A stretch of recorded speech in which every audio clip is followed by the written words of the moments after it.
Hello! ഇന്ന് ഞാൻ വന്നിട്ടുള്ളത് ഇഫ്താറിന് നോമ്പ് തുറക്കുമ്പോൾ കഴിക്കാൻ പറ്റിയ ഒരു വെറൈറ്റി സ്നാക്കുമായിട്ടാണ്. കുറഞ്ഞ ചേരുവകൾ മതി ഇത് ഉണ്ടാക്കാൻ, അതുപോലെ ഈസിയാണ് ഉണ്ടാക്കാൻ. പിന്നെ ടേസ്റ്റിൻ്റെ കാര്യം പറയാൻ വേണ്ട. അപ്പോൾ നിങ്ങൾ വീഡിയോ ഇഷ്ടമായി എന്നുണ്ടെങ്കിൽ ഒന്ന് ലൈക്ക് ചെയ്യുക. അപ്പോൾ ഈ കിടിലൻ സ്നാക്ക് ഉണ്ടാക്കാൻ വേണ്ടിയിട്ട് ആദ്യം തന്നെ നമുക്ക് വേണ്ടത് ബ്രെഡാണ് കേട്ടോ. ഞാനിപ്പോൾ 4 വലിയ ബ്രെഡാണ് എടുത്തിട്ടുള്ളത്. ഇനിയിപ്പോൾ ചെറുതൊക്കെ ആണെന്നുണ്ടെങ്കിൽ 5 എണ്ണം അല്ലെന്നുണ്ടെങ്കിൽ 6 എണ്ണം വേണ്ടി വരും. അപ്പോൾ ബ്രെഡിൻ്റെ അരികുവശം ഒന്ന് കട്ട് ചെയ്ത് മാറ്റുക. ഇനി നമുക്കിത് മിക്സിയുടെ ജാറിലേക്ക് ചെറിയ ചെറിയ പീസായിട്ട് കട്ട് ചെയ്തിട്ടൊന്ന് ഇട്ട് കൊടുക്കുക. ഇതുപോലെ ചെറിയ പീസായിട്ടൊന്ന് കട്ട് ചെയ്തിട്ട് കൊടുത്താൽ മതി. ഇനി നമ്മളിതൊന്ന് പൊടിച്ചെടുക്കുക കേട്ടോ. അപ്പോൾ മിക്സിയുടെ ജാറിൽ വെള്ളത്തിൻ്റെ അംശമൊന്നും ഒട്ടും ഉണ്ടാവരുത്. അപ്പോൾ ബ്രെഡൊക്കെ ഇവിടെ പൊടിച്ചെടുത്തിട്ടുണ്ട്. ഇനി അടുത്തതായിട്ട് വേണ്ടത് ചിക്കനാണ്. അപ്പോൾ ചിക്കൻ്റെ ബ്രസ്റ്റ് പീസാണ് കേട്ടോ എടുത്തിട്ടുള്ളത്. അപ്പോൾ ഈ സ്നാക്ക് ഉണ്ടാക്കാൻ ചിക്കൻ്റെ ബ്രസ്റ്റ് പീസ് ഉണ്ടല്ലോ, അതായത് പെട്ടെന്ന് വേവുന്ന ആ പീസ് അതന്നെ നമ്മൾ എടുക്കണം. അപ്പോൾ അത് നല്ലപോലെ കഴുകിയിട്ട് വെള്ളത്തിൻ്റെ അംശമൊക്കെ തുടച്ചെടുക്കണം കേട്ടോ. വെള്ളത്തിൻ്റെ അംശം ഒട്ടും ഉണ്ടാവരുത്. അപ്പോൾ നമുക്ക് ഈ ചേർത്ത ബ്രെഡ് തികയാതെ വരും. അപ്പോൾ നല്ലപോലെ കഴുകിയിട്ട് ഒരു കോട്ടൺ തുണി ഉപയോഗിച്ചിട്ടൊന്ന് ഇങ്ങനെ ഒപ്പിയെടുത്താൽ മതി വെള്ളത്തിൻ്റെ അംശം. എന്നിട്ട് ഇതുപോലെ ചെറിയ പീസായിട്ടൊന്ന് കട്ട് ചെയ്തെടുക്കുക. ഇനി നമുക്കിത് മിക്സിയുടെ ജാറിലേക്ക് ഇട്ട് കൊടുക്കാം. അപ്പോൾ ഇത് വേവാൻ വേണ്ടിയിട്ടാണ് കേട്ടോ നമ്മൾ ബ്രസ്റ്റ് പീസ് തന്നെ എടുത്തിട്ടുള്ളത്. ഇനി ഇതിലേക്ക് 1 ടേബിൾ സ്പൂൺ വെളുത്തുള്ളി ഇഞ്ചി പേസ്റ്റാണ് ചേർക്കുന്നത്. അപ്പോൾ 1/2 ടേബിൾ സ്പൂൺ വെളുത്തുള്ളിയും 1/2 ടേബിൾ സ്പൂൺ ഇഞ്ചിയും ചതച്ചതാണ് എടുത്തിട്ടുള്ളത്. ഇനി ഇതിലേക്ക് 1 ടീസ്പൂൺ കുരുമുളക് പൊടി ഇട്ട് കൊടുക്കാം. പിന്നെ 1 ടീസ്പൂൺ മുളക് പൊടിയാണ് ഇട്ട് കൊടുക്കുന്നത്.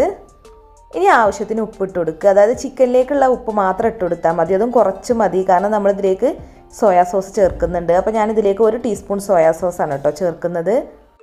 പിന്നെ സോയാ സോസിൽ ഉപ്പുണ്ട് കേട്ടോ, അതുകൊണ്ടാണ് കുറച്ച് ഉപ്പിട്ട് കൊടുത്താൽ മതി എന്ന് പറഞ്ഞത്. ഇനി ഇതൊന്ന് ക്രഷ് ചെയ്തെടുക്കുക. അപ്പോൾ നമ്മൾ ഇടയ്ക്കിടയ്ക്ക് ഒരു സ്പൂൺ ഉപയോഗിച്ചിട്ട് ഇങ്ങനെ ഇളക്കി കൊടുത്തിട്ട് വേണം അതൊന്ന് അരച്ചെടുക്കാൻ, അല്ലാതെ പെട്ടെന്ന് എല്ലാ ഭാഗമൊന്നും അരഞ്ഞ് കിട്ടില്ല. അപ്പോൾ കണ്ടത് നന്നായി അരഞ്ഞ് കിട്ടിയിട്ടുണ്ട്. ബ്രെഡും ചിക്കനും നന്നായിട്ട് അരച്ചെടുത്തിട്ടുണ്ട്. ഇനി നമുക്കിതൊരു മിക്സിംഗ് ബൗളിലോട്ട് മാറ്റാം. എന്നിട്ട് നമ്മൾ ചപ്പാത്തിക്കൊക്കെ മാവ് കുഴച്ചെടുക്കൂലേ, ആ ഒരു പരുവത്തിൽ ഇത് ജസ്റ്റ് ഒന്ന് കുഴക്കണം. അപ്പോൾ കുഴക്കാൻ എളുപ്പത്തിന് വേണ്ടിയിട്ട് ഇതിലേക്ക് 1.5 ടേബിൾ സ്പൂൺ സൺഫ്ലവർ ഓയിലും കൂടെ ചേർക്കുന്നുണ്ട്. അപ്പോൾ നമുക്ക് പെട്ടെന്ന് തന്നെ ഇതൊന്ന് കുഴച്ചെടുക്കാൻ പറ്റും. എല്ലാം കൂടി നന്നായിട്ടൊന്ന് മിക്സാക്കി കുഴച്ചെടുത്താൽ മതി. അപ്പോൾ ഇത് ഞാനിവിടെ കുഴച്ചെടുത്തിട്ടുണ്ട് കേട്ടോ. ഇനി നമ്മൾ ചപ്പാത്തിക്കൊക്കെ പരത്തുന്ന ഒരു പരുവത്തിൽ പരത്തിയെടുക്കുക. അതായത് റൗണ്ട് ഷേപ്പിലല്ല, ചതുരത്തിൽ കേട്ടോ. അപ്പോൾ ഞാനിപ്പോൾ ഈ പാത്രത്തിൽ തന്നെ ഇതൊന്നിങ്ങനെ ഇതുപോലെ ഷേപ്പ് ചെയ്തെടുക്കുകയാണ് ചെയ്തിട്ടുള്ളത്, കട്ട് ചെയ്യാൻ എളുപ്പത്തിന്. ഇതുപോലത്തെ പാത്രം അല്ലാന്നുണ്ടെങ്കിൽ നമ്മൾ ഈ ഒരു ഷേപ്പിൽ കട്ടിംഗ് ബോർഡുമ്പോൾ വെച്ച് പരത്തിയാലും മതി കേട്ടോ.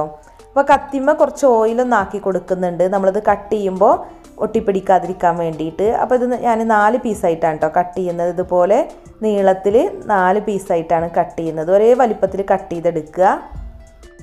അപ്പോൾ എല്ലാം ഞാനിപ്പോൾ ഒരേ സൈസിലും വലിപ്പത്തിലും കട്ട് ചെയ്ത് വെച്ചിട്ടുണ്ട്. ബാലൻസ് പീസ് ചെറുതായിട്ടും കട്ട് ചെയ്ത് വെച്ചിട്ടുണ്ട് കേട്ടോ. അപ്പോൾ നമ്മൾ കട്ട് ചെയ്ത് വെച്ചിട്ടുള്ളൊരു പീസ് ഇതുപോലെ കയ്യിലെടുത്തിട്ട് വീണ്ടും ഒന്ന് ഷേപ്പാക്കി എടുക്കണം. നമ്മൾ പോപ്സിക്കളുടെ ഷേപ്പിലാണ് ആക്കിയെടുക്കുന്നത് കേട്ടോ. അപ്പോൾ പോപ്സിക്കളുടെ ഫ്രണ്ട് ഭാഗം കണ്ടിട്ടില്ലേ, അതുപോലെ ഒന്ന് ആക്കി കൊടുക്കുക.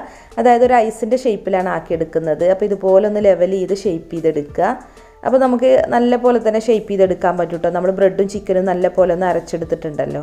അപ്പോൾ പോപ്സിക്കളുടെ സ്റ്റിക്ക് ഇതുപോലെ ഇതിൻ്റെ ബാക്കിലൂടെ നമ്മളൊന്ന് ഉള്ളിലേക്ക് കുത്തി കൊടുക്കുന്നുണ്ട്. അപ്പോൾ പോപ്സിക്കിളൊക്കെ വാങ്ങുന്ന സ്റ്റിക്ക് ഇതുപോലെ എടുത്ത് വെക്കുകയാണെന്നുണ്ടെങ്കിൽ നമുക്ക് ഐസും അതുപോലെ ഇതേപോലെ ചിക്കൻ പോപ്സിക്കിളൊക്കെ ഉണ്ടാക്കിയെടുക്കാൻ പറ്റും.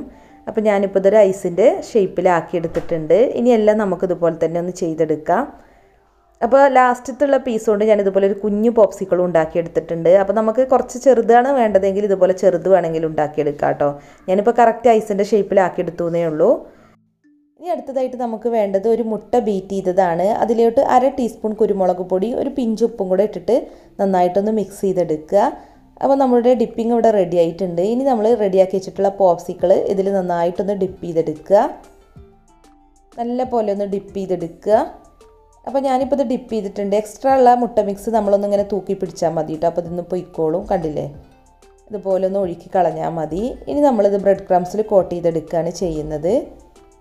അപ്പോൾ എൻ്റെ കയ്യിൽ ആൾറെഡി ബ്രെഡ് ക്രംസ് ഉള്ളതുകൊണ്ട് ഞാനിപ്പോൾ അതിൽ കോട്ട് ചെയ്തെടുക്കുന്നു എന്നേ ഉള്ളൂ. ഇല്ലാന്നുണ്ടെങ്കിൽ നമ്മൾ അരികുവശം കട്ട് ചെയ്ത് മാറ്റിയാലോ, അത് മിക്സിയിലൊന്ന് പൊടിച്ചെടുത്തിട്ട് അതിൽ കോട്ട് ചെയ്തെടുത്താലും മതി. അപ്പോൾ നല്ല പോലെ ഒന്ന് കോട്ട് ചെയ്തെടുത്തിട്ടുണ്ട്. ഇനി എല്ലാം ഇതുപോലെ തന്നെ ചെയ്തെടുക്കാം.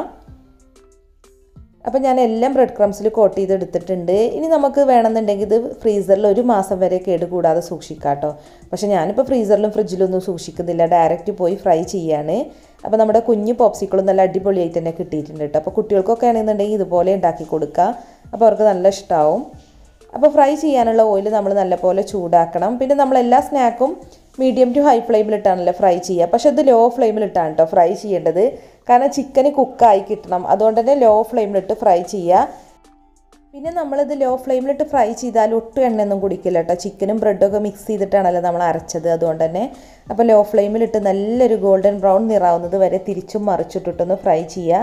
കുറച്ച് കഴിയുമ്പോൾ നമ്മളൊന്ന് മറിച്ചിട്ട് കൊടുക്കുക, എന്നിട്ട് വീണ്ടും ഒന്ന് മറിച്ചിട്ട് കൊടുക്കുക. അങ്ങനെ 2-3 പ്രാവശ്യം തിരിച്ചും മറിച്ചിട്ടിട്ട് ലോ ഫ്ലെയിമിലിട്ട് തന്നെ ഫ്രൈ ചെയ്യുക. പിന്നെ എണ്ണയിൽ നിന്ന് എടുക്കുന്ന സമയത്ത് വേണമെന്നുണ്ടെങ്കിൽ ഒന്ന് ഹൈ ഫ്ലെയിമിലിട്ട് എടുക്കുക.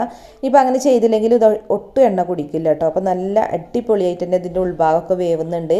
നമ്മൾ ബ്രസ്റ്റ് പീസാണല്ലോ ചിക്കൻ്റെ എടുത്തത്, അതുകൊണ്ട് തന്നെ ചിക്കൻ വേവില്ല എന്നുള്ള പ്രശ്നമൊന്നും വരില്ല കേട്ടോ. നല്ല ടേസ്റ്റി ആയിട്ടുള്ളൊരു സ്നാക്കാണ്.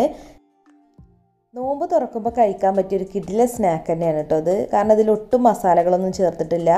നല്ല ടേസ്റ്റി ആയിട്ടുള്ളൊരു സ്നാക്കാണ്. ഒരു പ്രാവശ്യം ഉണ്ടാക്കിയാൽ പിന്നെയും ഉണ്ടാക്കാൻ തോന്നും കേട്ടോ. അപ്പോൾ നിങ്ങളൊന്ന് ട്രൈ ചെയ്തിട്ട് ഫീഡ്ബാക്ക് അറിയിക്കുക. പിന്നെ നമ്മുടെ ചാനലിൽ ഇപ്പോൾ ഒരു ഗിവ് അവേ നടക്കുന്നുണ്ട്. നമ്മുടെ ചാനലിന് 3 ലക്ഷം സബ്സ്ക്രൈബേഴ്സ് ആവുന്ന അന്ന് വിജയിയെ തിരഞ്ഞെടുത്തിട്ട് ഓവനാണ് സമ്മാനമായിട്ട് നൽകുന്നത്. അപ്പോൾ നിങ്ങൾ ഗിവ് അവേയിൽ പങ്കെടുക്കാൻ വേണ്ടിയിട്ട് നമ്മുടെ വീഡിയോസൊക്കെ ഫുള്ള് കാണുക, എന്നിട്ടൊന്ന് കമൻറ്റ് ചെയ്യുക, ലൈക്ക് ചെയ്യുക, ഷെയർ ചെയ്യുക. പിന്നെ ചാനൽ സബ്സ്ക്രൈബ് ചെയ്യാത്തവരാണെന്നുണ്ടെങ്കിൽ ഒന്ന് സബ്സ്ക്രൈബും കൂടെ ചെയ്യുക കേട്ടോ. അപ്പോൾ ഇതുപോലുള്ള നല്ല അടിപൊളി ഇഫ്താർ സ്നാക്കുമായിട്ട് നമുക്ക് വീണ്ടും കാണാം. താങ്ക്